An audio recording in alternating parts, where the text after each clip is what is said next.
एक पक्षी था जो रेगिस्तान में रहता, बहुत बीमार, कोई पंख नहीं, खाने पीने के लिए कुछ नहीं, रहने के लिए कोई आश्रय नहीं था। एक दिन एक कबूतर उधर से गुजर रहा था। उस बीमार और दुखी पक्षी ने कबूतर को रोका और पूछा, तुम कहाँ जा रहे हो?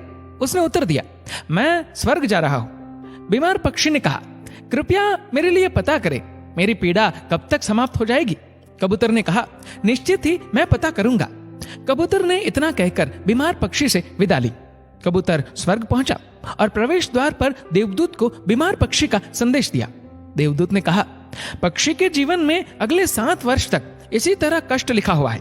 उसे ऐसे ही 7 वर्ष तक कष्ट भोगना पड़ेगा, तब तक उसके जीवन में कोई खुशी नहीं है।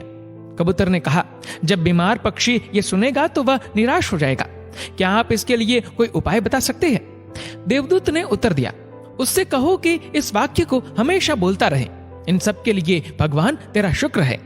वापसी पर जब वह बीमार पक्षी कबूतर से फिर मिला तो कबूतर ने उस स्वर्गदूत का संदेश दिया। 7-8 दिनों के बाद कबूतर जब फिर उधर से गुजर रहा था, तब उसने देखा कि पक्षी बहुत खुश था। उसके शरीर पर पंख उगाए थे। उस रेगिस्तानी इलाके में एक छोटा सा पौधा लगा हुआ था। वहां पानी का एक छोटा सा तालाब भी बना हुआ था। चिड़िया खुश होकर चहचहा रही थी। कबूतर चकित था। देवदूत ने कहा था कि अगले 7 वर्षों तक पक्षी के लिए कोई खुशी नहीं होगी।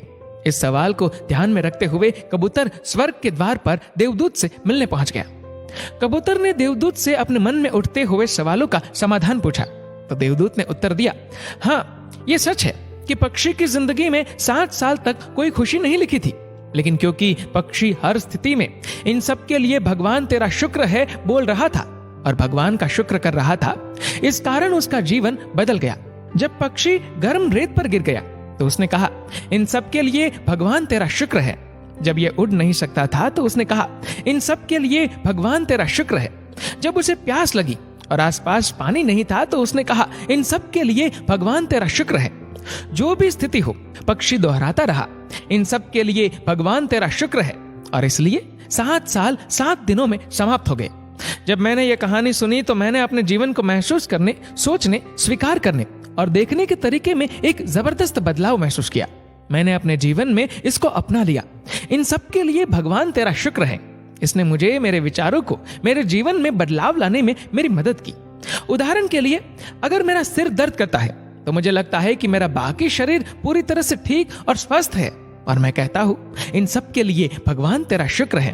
और मुझे लगता है कि सिर दर्द मुझे बिल्कुल परेशान नहीं करता। इस भगवान के शुक्राने का मेरे जीवन पर वास्तव में गहरा प्रभाव पड़ा।